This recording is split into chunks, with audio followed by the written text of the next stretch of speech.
Hello and welcome everyone to this podcast for human genetics. In the last podcast, we talked about some general terms that we're going to need to know throughout this course. And so now what I'd like to do is spend this podcast talking about cells. As we begin this discussion on cells, we're going to first begin by talking about macromolecules and how those macromolecules are important for the building up of the cell. We're then going to talk about cellular components. That is, the organelles and other parts of the cell. We're also going to talk about how the cell divides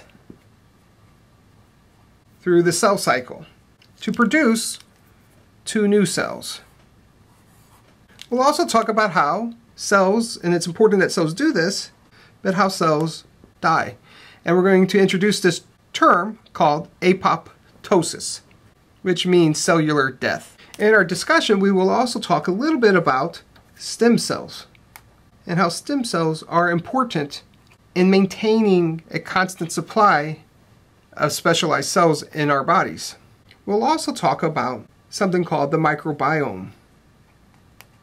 And this includes all the microbes that live in our bodies or on our bodies and how they are important. But let's start with macromolecules. So macromolecules. All right, so let's begin our discussion here of macromolecules. There are 4 macromolecules, so let's go ahead and just list those now. The first are the carbohydrates. The second are the lipids. Third are proteins. And then our last one are nucleic acids. Carbohydrates include the sugars. These can be simple sugars, they can be complex sugars, but they're important in several things, and I'll just name a couple. They're important in providing energy through cellular respiration. They're important in signaling. Often sugars are attached to proteins or lipids, and that helps in various signaling pathways or in cell recognition pathways. Lipids are a fairly broad category. They include fats, oils, and steroids. Lipids are important in building cell membranes. Some lipids function as hormones. They also play a role in insulation. And one last one here is energy storage.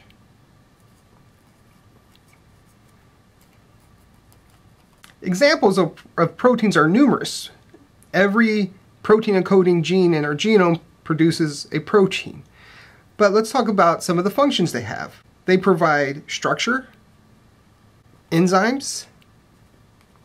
Some proteins are important in movement, allowing the cell to move or to allow certain things inside the cell to move from one end to the other.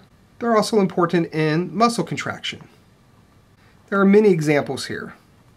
Nucleic acids, there are 2 examples here that you should know, DNA and RNA. DNA serves as the hereditary component. It is what is passed from one cell to the next, from one generation to the next. It encodes instructions to make proteins.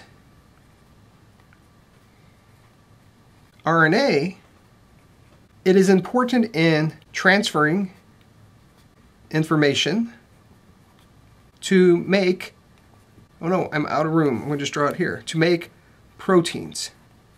In some interesting examples, RNA can also, out of room again, but I'll put it over here, they can function as enzymes. They have catalytic ability, some of them do. Now, in order to metabolize these 4 macromolecules, that is, in order to make them or to break them down, requires specific enzymes. If those enzymes aren't working properly, you will have a buildup or an inability to break some of these down. That's what I want to talk about next. So those of you who are interested in going into the healthcare field should know what inborn errors of metabolism are. As I suggested on the previous slide, these inborn errors of metabolism are when an individual fails to properly metabolize one of the 4 macromolecules.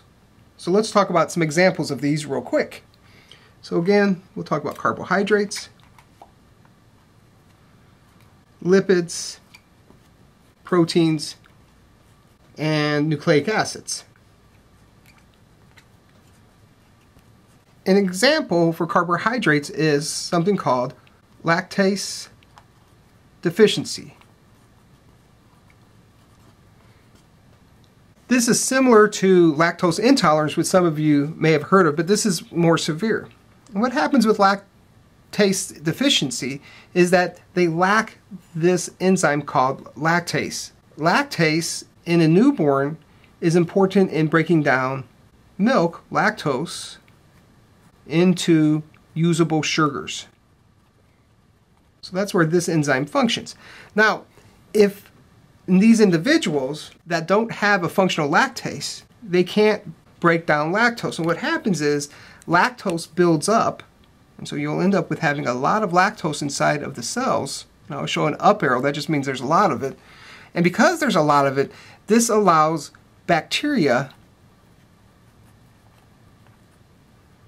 to grow out of control. Some bacteria will utilize lactose directly, and because there's an abundance of it in individuals with lactase deficiency, these bacteria can take advantage of it and it can make the child sick. Now it's pretty easy to treat this if it's discovered early enough what's wrong, and the baby will just use a lactose-free diet. An example of lipids inborn errors of metabolism is this disease called familial hyper.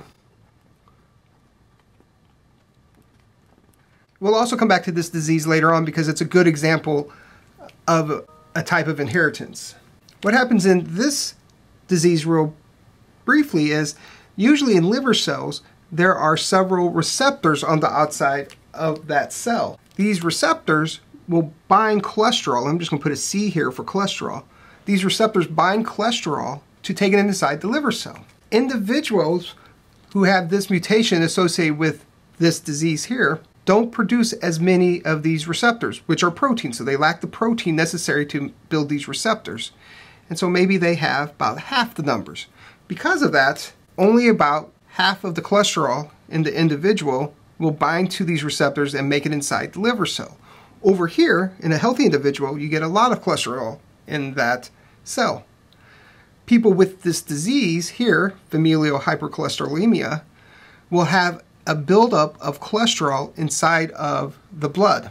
And this can lead to early age heart disease. And of course, very high cholesterol. Okay, let's move to proteins. An inborn error of metabolism involving proteins is this disease called maple syrup urine disease. So what is this interesting sounding disease? Well, in our cells we have lots of amino acids. We know amino acids actually make up proteins, but they also need to be metabolized. Individuals with this disease can't metabolize specific amino acids. And what happens is that those amino acids will accumulate in the body and then they will get passed on in the urine. Individuals with this disease are usually diagnosed as a child, and the first sign is that their diapers have a very sweet smell to it, a smell that smells like maple syrup. So if a doctor hears a parent asking a question about a very sweet smelling diaper, their first thought, or at least one of their first thoughts, might be that they have this disease. Luckily, it's easily treated by just keeping these specific amino acids that can't be metabolized out of the child's diet. The next one here is a very interesting disease called Lesch-Nyhan syndrome. Individuals with this syndrome will have a very interesting behavior, and I'll talk about that in just a moment. In people with this syndrome, they will have a buildup of purines. Purines are a component of nucleic acids that we'll talk about later. But individuals lack an enzyme necessary to metabolize these purines. So in this case, purines are not metabolized. And because of that, they will accumulate in the person's body and they can cause severe problems. It can lead to various intellectual disabilities. They'll have seizures, and as the disease progresses, they will have this obsessive compulsion to chew on their fingers, to chew on their tongue, their lips. And often what happens is that to protect the individual, they'll have their teeth removed so they quit chewing on their own fingers and lips and tongues and such. Unfortunately, unlike the previous three diseases, this one has no easy treatment for it. They can live, and individuals with this disease can live up until the age of 30, but often can die much earlier as well. Now those macromolecules we just talked about can now go on to build the cell. So what I want to do here is just draw a somewhat typical cell. I want to point out some parts to the cell, many of which you've probably heard about in a high school biology class or maybe a science class you've taken in college. So I'm not going to spend a lot of time on it. If you want more information, you can look at your book. But let's go ahead and list some of these important structures of the cell. The first I want to point out is the plasma membrane. And that's just the surrounding of the cell. It provides the outer boundaries of the cell. As I'm going through these, I'm going to point out some diseases associated with each of these structures. And for the plasma membrane, the disease I want to point out is cystic fibrosis.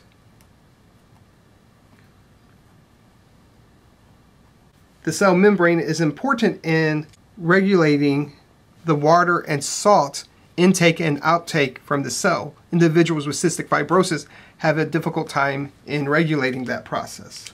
Next, I want to talk about the nucleus. The nucleus houses most of the genetic material found in a cell, and the disease I want you to know associated with the nucleus is progeria. Now, a lot of other diseases are associated with the nucleus because it contains all the DNA, so any mutations in those genes could lead to a disease. But this specific disease is linked to the structure of the nucleus. Individuals with progeria are unable to maintain the structure or localization of the chromosomes, which leads to misexpression of genes. Progeria, for those of you who aren't familiar with it, is an advanced aging disease. Individuals with progeria will typically die in their teens due to overaging. The next organelle I'd like to talk about is the endoplasmic reticulum, and I'm just going to put ER. The endoplasmic reticulum does a few things. It synthesizes lipids. It also helps package proteins necessary to be secreted from the cell. And typically you're going to see those surrounding the ER. Surrounding the nucleus. A disease associated with the ER would be Alzheimer's disease. The next structure I want to talk about is the Golgi apparatus. And that will form these stacks of cellular membranes near the ER. And what happens here is proteins using various vesicles are transferred between these stacks, and ultimately when they leave the Golgi, many of these proteins are secreted outside of the cell or end up lodged in the plasma membrane. A disease associated with the Golgi apparatus is achondroplasia. The next organelle I want to talk about are these small little organelles found in the cell called peroxisomes. Peroxisomes have a role in detoxifying toxins that enter into the cell. They also play a role in metabolizing lipids.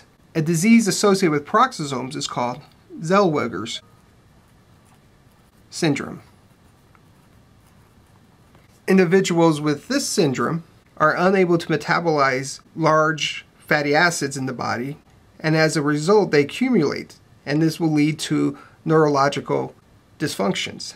individuals with Zellwegers typically don't live beyond 6 months of age. The next organelle I'd like to talk about are lysosomes. They're also circular. The lysosome is often thought of as the garbage collector of the cell. They will digest cellular components, old organelles, bacteria that enter the cell to be destroyed. So they have a very important function.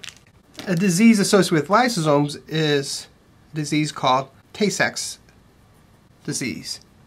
Tay-Sachs, like Zellwegers, also leads to neurological disorders linked to an accumulation of a particular kind of lipid. Also, like Zellwegers, there's no cure for Tay-Sachs, and individuals with Tay-Sachs will usually die between the ages of 1 and 4. The next one I want to talk about is mitochondrion. Mitochondrion, as you may recall, is the organelle inside of the cell that produces lots of energy through the metabolism of various carbohydrates. There are lots of diseases associated with the mitochondrion, but we're only going to list one, and the one I want to list is Parkinson's disease.